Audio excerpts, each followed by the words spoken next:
So I'm hanging out with my friend Carla Michelle. We are outside the Lift Every Voice and Sing Park. And it's been, gosh, what's it been? 2 years? Almost 1 year, actually. Just 1 year? Yes. I'm trying to make it older than it is.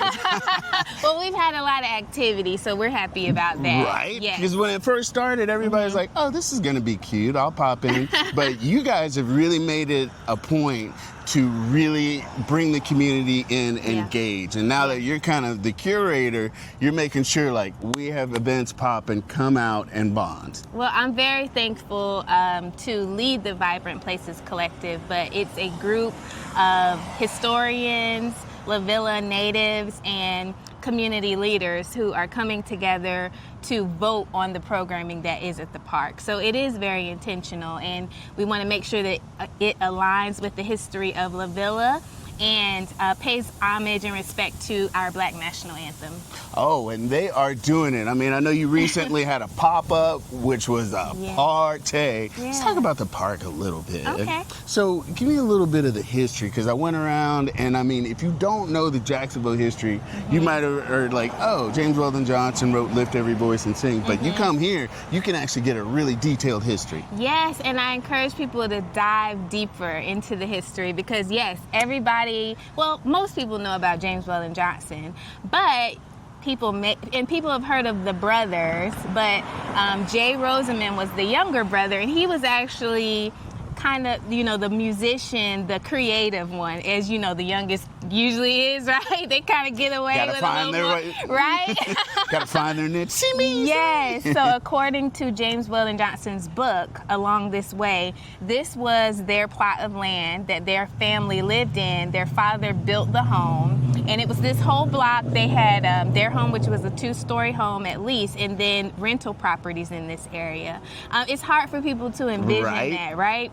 But then Jay Rosamond, the younger brother, converted a living room into a music studio.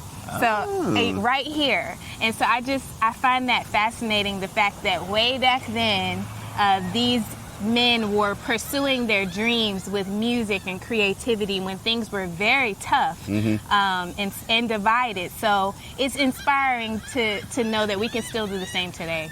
And what's interesting is like they've got a shotgun shack here, and people are like, what is that? Yeah. And so I just learned about that because I told this story, and I said my pop grew up in a 1-room shack. Actually, it was a shotgun shack. Thank you for correcting me, Auntie. But to show where they've started, and you don't get to go in, but you can just look around and see what's going on, and it's just like, oh, you can just kind of feel the energy and immerse yourself in the vibe. Absolutely. And speaking of the shotgun home, that wasn't their actual home, but it was an actual home in the La Villa area that was moved to this location intentionally. Just to represent. Yes, like you said, so people can get that vibe of what was it like back then. And then we did our research to learn that even shotgun homes have a connection to African and Caribbean roots. So yes, we like to do the history. I see you.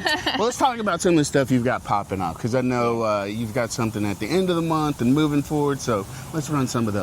Yes, well, Juneteenth we are so excited about.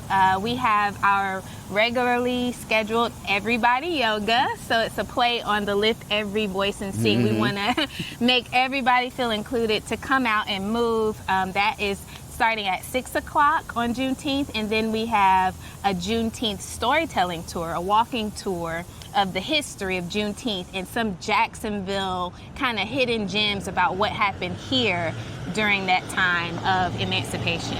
And then finally we have a party going on there we go. with the DJ Al Pete, Mr. Al Pete, from 7 to 9, so you can come out for food and music and just have a great time on Juneteenth. And then after that? After that, again, we have the pop out, like you mentioned, and that's hosted by DJ Larry Love. Shout out to him. And it's a collaboration with Placemaking Jack. So this has been a wonderful event. It's a 3-part concert series, and it's featuring local artists. And yes, it had the park very packed. So we're excited about that. Other than that, we do have our weekly programming. So we have the Play Date, which is a family-friendly event. It's fun, out on the Lift Crafted Lawn, and that's every second Saturday from 10 to 1. And then we have Sunday Fun Day Market that's hosted by Trey Ford and Florida Fish Pepper Company, and that's every third Sunday. Oh my gosh, y'all are busy out here. Check the calendar, LevsParkJacks.com. Hit them again with it. What's the site? What's the site? LevsParkJacks.com. Yes. People, support your locals, know your history, immerse yourself in the Jacksonville culture. I'm about it. So thanks for hanging out with us and sharing. Thank you. One more thing, I almost forgot. You got time. Yoli with Explore Jack's course, she is giving history tours, Lift Every Voice, his heritage tours every first Saturday. And then that Playdate event is by Adriana Banks. So we've reached out to people who are pretty known in the community doing wonderful things and just giving them a home here at Lift Every Voice in Sing Park. And the park is open to everybody. Yes. Enough said. And these events are free. Oh, I never knock free stuff. I never knock free stuff. Good looking out. Good looking out. All right, I'm going to go get my free on.